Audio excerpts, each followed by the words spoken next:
We begin this bulletin with a tragic update from Russia. An Angara Airlines flight carrying 43 people, including 5 children, has crashed in Russia's Amur region, the country's northwest Amur region. By the way, now the aircraft, which had gone off radar while it was en route to Tinda in the northeastern part of the country, was found by emergency teams hours later.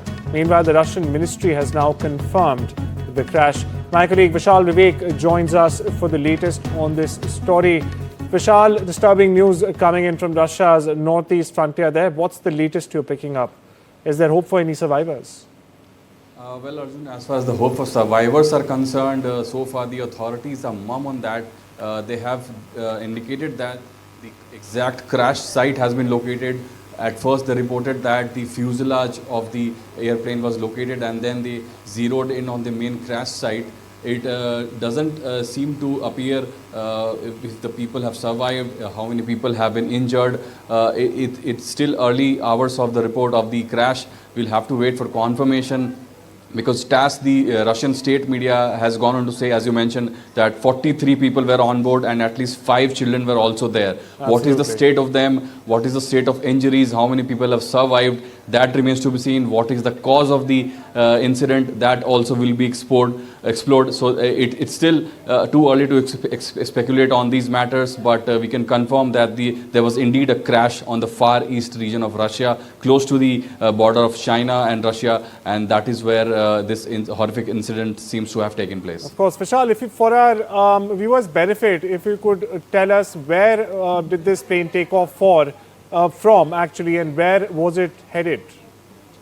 So this is a small range aircraft. It was only about 25 to 30 meter in length, and the top speed of this aircraft was only about 400 kilometer per hour, which is almost half the top speed of a normal aircraft, normal passenger aircraft. So it was a small distance. It was in the eastern region of Russia. The destination was Tinda, as mentioned in the reports, and right before reaching Tinda, it seems to have been met with some untoward incident and crashed. There were multiple attempts to land the aircraft, and I think on the second or the third attempt, the aircraft crashed, and the state of the passengers are not yet known, but as we've been talking, that at least 43 people could have been on the aircraft, and the state of these people will have to be known soon. Well, thanks for getting us the latest there, Vishal. And of course, we'll keep on tracking this breaking story as and when the developments come in. Now, shifting our focus to the UK, where PM Modi is in fact in London. He's kicked off his first leg of his 2-nation tour. Now, this comes as India and the UK prepare to in fact sign a free trade agreement this very day. In fact, just hours from now. During the visit, PM Modi and UK counterpart Keir Starmer are also in fact expected to review ties with the sides, discussing everything from, say, technology, investment, climate, defence, trade and even migration. The Prime Minister is also scheduled to meet Britain's monarch, King Charles III. Now, the PM's visit is fleeting. He'll be there for less than 24 hours, but he has a packed agenda. My colleague Radhika Iyer brings you more straight from ground zero. The two prime ministers are going to be sitting across a table for over 2 hours, not just share a cup of tea, but speak of a variety of agenda items, including extremism, including economic offenders. But the star of that agenda is going to be a free trade agreement. Just to give it some context, the free trade agreement is likely to benefit the UK's GDP by 4.8 billion over a period of years, while India is likely to create over 5 million jobs, support these jobs in a variety of sectors, mainly export, and manufacturing is going to get a huge shot in the arm for India. 99% of India's exports to the United Kingdom, ranging from gems to textiles to processed food, leather goods, several other goods, are likely to see zero tariffs. Similarly, the UK is likely to see 90% of its exports to India, particularly automobiles such as cars, Scottish whisky, which India happens to be the largest consumer of in the world, along with several other goods which Britain sends over to India, will see a 90% cut in tariffs. After this particular signing of the deal that is expected to take place by noon or a little after noon on the 24th of July, Prime Minister Modi will also be meeting during a courtesy meeting with the King, Charles III, considering India continues to hold the status of being a Commonwealth.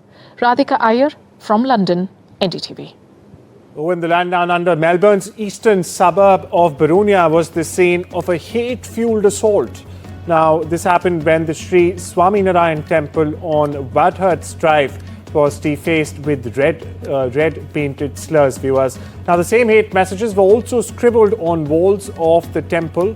They appeared onto nearby Asian-run restaurants or eateries as well.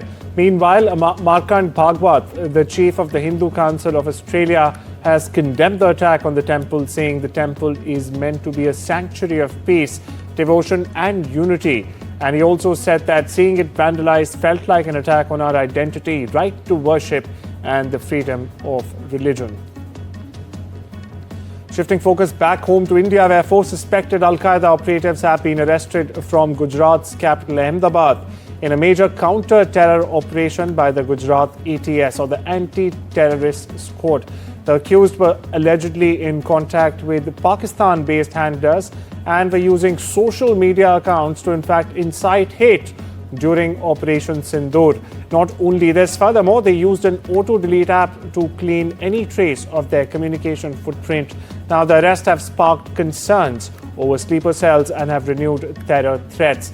Now, with a key mission being assigned to them through encrypted channels, viewers, this raises urgent and pertinent questions about terror networks quietly expanding within Indian cities. On the border, India and China reviewed the current situation along the India-China border on Wednesday in what the Ministry of External Affairs, or the MEA, is in fact describing as an atmosphere of peace and tranquility. Now, the meeting was part of an ongoing effort to manage broader issues between the two countries, or the two Asian giants, as they are called. The two delegations agreed to maintain regular communication on boundary-related matters through established diplomatic and military channels. They also discussed further steps to strengthen effective border management and maintain calm along the line of actual control.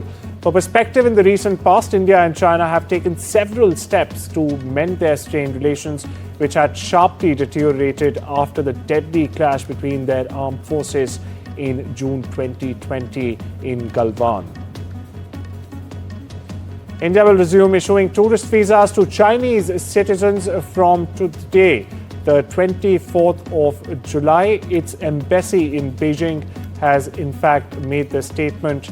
It will be the first time in 5 years Chinese nationals will be issued visas by India. Back in 2020, India had suspended all tourist visas in a bid to contain the spread of COVID-19. Now, in a statement, the Embassy of India in China said that Chinese citizens can apply for tourist visas to India after completing an online form, scheduling an appointment and personally submitting their passport and other required documents to the Indian visa application centers in Beijing, Shanghai and Guangzhou in South China's Guangdong province. Now, this comes almost a month after resumption of the Kailash Mansarovar Yatra on the 30th of June.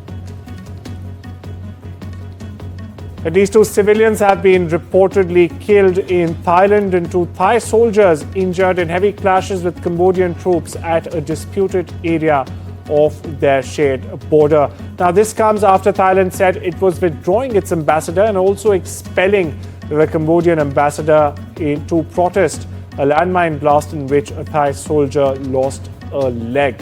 Meanwhile, Cambodia has responded that it was downgrading diplomatic relations with Thailand to their lowest level in history and recalling Cambodian staff from its embassy in Bangkok. Meanwhile, relations between the South Asian neighbors have deteriorated sharply since May, when a Cambodian soldier was in fact killed in an armed confrontation in one of several small patches of land both countries claim as their own territory. This report brings you more. Relations between Thailand and Cambodia are spiralling downwards as tension increases over disputed border areas.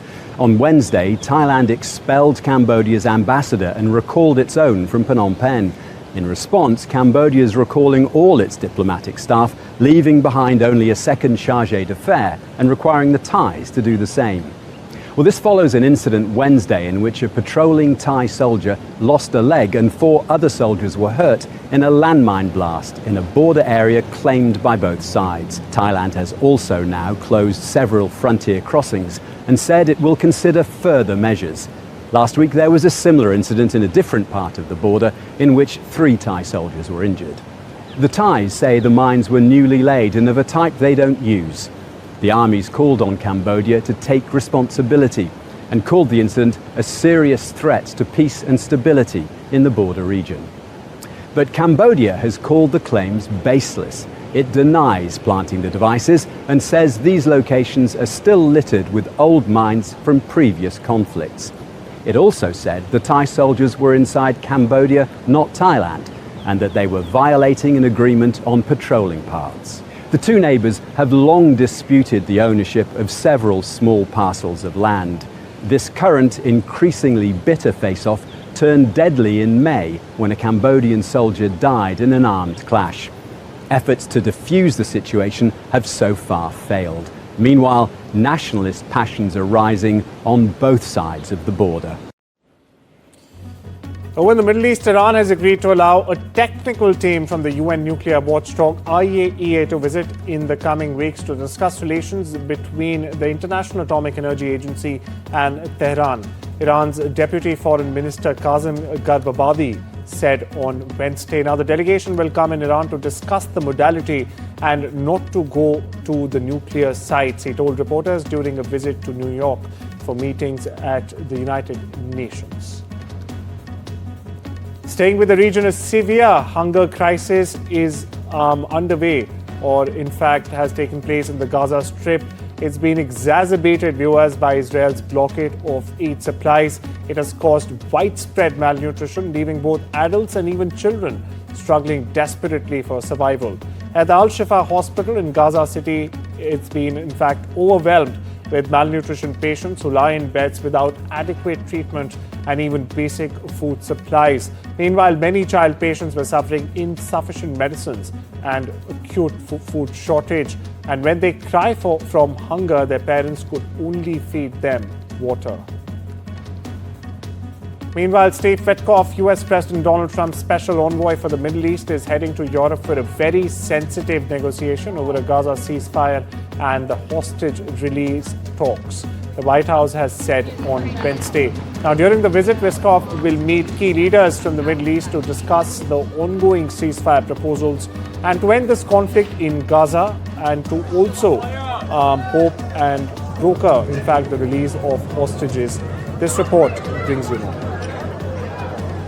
Donald Trump's Mideast envoy is headed to the region, and that could mean good news for Gaza ceasefire prospects. Steve Witkoff has been delaying this trip as Israel and Hamas conduct negotiations in the Mideast country of Qatar. The fact that he is now coming to the region is a sign that those negotiations have made some progress. Witkoff is expected to begin with a meeting with an Israeli delegation in Rome. Depending on how those talks go, he will then decide whether to continue on to Qatar in hopes of wrapping up a deal that could halt this 21-month conflict. Now, this diplomatic activity comes as conditions on the ground in Gaza continue to deteriorate. The Israeli military is still active. It says it is attacking Hamas targets across Gaza, but this crackdown has contributed to an ongoing humanitarian crisis. Aid groups, residents, UN officials all report dire shortages of food in Gaza, and health officials say that they are beginning to report deaths as a result of hunger and malnutrition. The U.S. State Department says that Witkoff will make the humanitarian situation in Gaza and ways to improve those conditions a focus of this upcoming visit. In the Far East, Russia and Ukraine on Wednesday exchanged prisoners of conflict as delegations of the two countries held their third round of direct talks in Turkey's Istanbul. Now, the swap follows 8 other exchanges, similar exchanges in fact carried out in recent weeks in accordance with an agreement in fact reached between Kiev and Moscow at the second round of peace talks in Istanbul on the 2nd of June. Over in Washington, a subcommittee of the House Committee on Oversight voted Wednesday to subpoena the Department of Justice for files in the sex trafficking investigation into Jeffrey Epstein.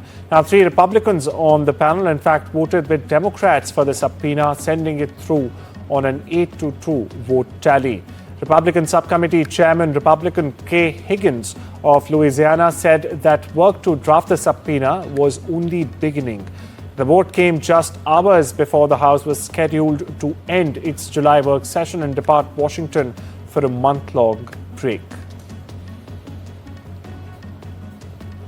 Meanwhile, Columbia University has reached a deal with the Trump administration to pay more than $220 million to the federal government to restore federal research money that was cancelled in the name of combating anti-Semitism on campus. The university has announced this Wednesday. Now, under this agreement, the Ivy League school will pay a $200 million settlement over 3 years, the university said. It will also pay $21 million to settle investigations brought by the U.S. Equal Employment Opportunity Commission.